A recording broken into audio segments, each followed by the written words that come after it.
Here's your man Tariq again with the lies. That's the thing. Come on, you got to admit that. Sir, foundational Black Americans, we built schools like Tuskegee. We built HBCUs and other independent schools 100 years ago, man. We've done the education thing. We've mastered that. We showed the world how to do the education thing, man. The lies. There you go. This bitch. The lies.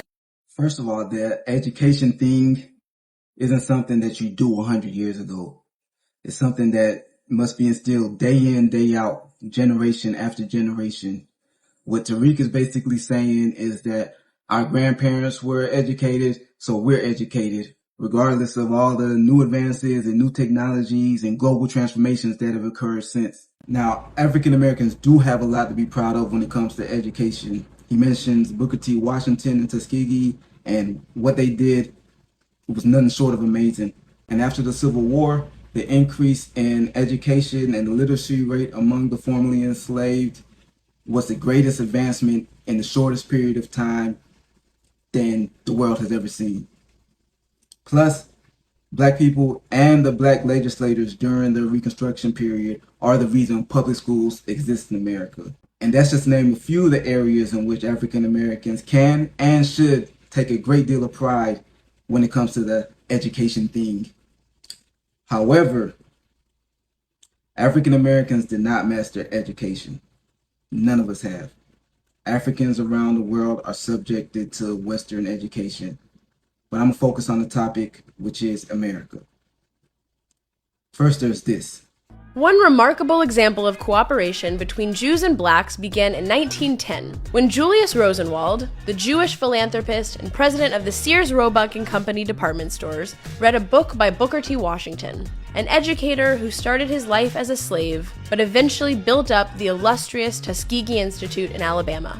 The two men became friends and spent 2 decades building 5,000 shops, homes for teachers, and schools that educated more than 600,000 black children in what became known as the Rosenwald School Project. Shows Howard, Fisk, shows all the schools, Atlanta U, all the money. That whole thing was built by the white man. I mean, he built it to the bone. It is not that he just controlled all them historically black colleges, but he has controlled the high schools, the grammar schools, and the kindergartens. Everything. He set it all up. He left none of it for nothing. Remember, it was from slavery to controlled education. In other words, you were in fact just opening the cow out of a barn and sending them in to a barn house. He never really ever got a chance to roam free. There was never a Negro school just for Negroes, by Negroes, Negro finance. There has never, ever been one, ever. School too. Ever. Though they bore our name and perception, we have never, ever had one. The curriculum we study, the books we read, the schools we attend were made by white people for the most part. Listen to this. This is deep. Julius Rosenwald became a trustee of the Rockefeller Foundation in 1922. This is very important because the Rosenwald Fund had always given out a lot of money to black schools. In fact, by the time Rosenwald hooks up with Rockefeller in the 20s, he had already given away $4 million to secondary and primary schools in the South. In the South. Now, what was important about Rosenwald coming on the board of the Rockefeller Foundation was that it meant that they would unify their philanthropic efforts. That was important because you couldn't have one group of whites building up the wrong set of niggas. So you had to have a clearinghouse so that you could check with your army man to find out who the troublemakers were, because you never give money to a troublemaker. And I know there were some well-intentioned white people involved, but for the most part, they educate us so that we don't educate ourselves and we continue to be cogs in their machine. And if you don't believe me, you can research all the times the efforts of black people here in America to educate ourselves were thwarted by people who are not like us. All in all, Tariq is lying about African Americans mastering that education thing. And I'll point out a few things that should solidify this. One, Carter G. Woodson, the founder of Black History Week, which is now Black History Month. He's widely regarded as the father of Black history. What's his most famous work? The Miseducation of the Negro. Again, father of Black History Month. Most famous work is The Miseducation of the Negro. And he's the only one. You have John Henry Clark, Amos Wilson, Juwanza Kunjufu, Asa Hilliard, Leonard Jeffries, Steve Coakley.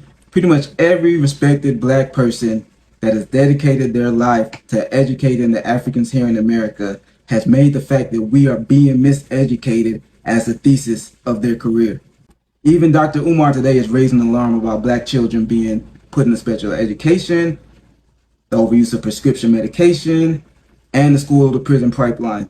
But the primary exhibit in my case that Tariq is purposely lying and misleading his audience about Black people mastering education is a documentary I saw a few years ago called Hidden Colors. It's a multi-volume documentary that highlights the history and contributions to civilizations made by Black people, Africans, and people of African descent that have been hidden from the history books. And this documentary was written, directed, produced, and distributed by Tariq Nasheed. Now, in all sincerity, I appreciate the documentary and I commend Tariq for his work. But what I want to know is, if y'all mastered the education thing, then how were the colors hidden? Why was the documentary needed? The only thing I can make of him lying is he's compromised. My guess is he's being paid by people who are not like us to lead foundational Black Americans astray. The education of Black people from 1619 right to this very moment has had this as a central tenet: training Black folk to serve white folks' interest.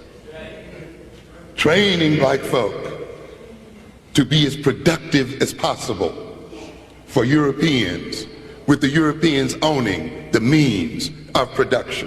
That has to change.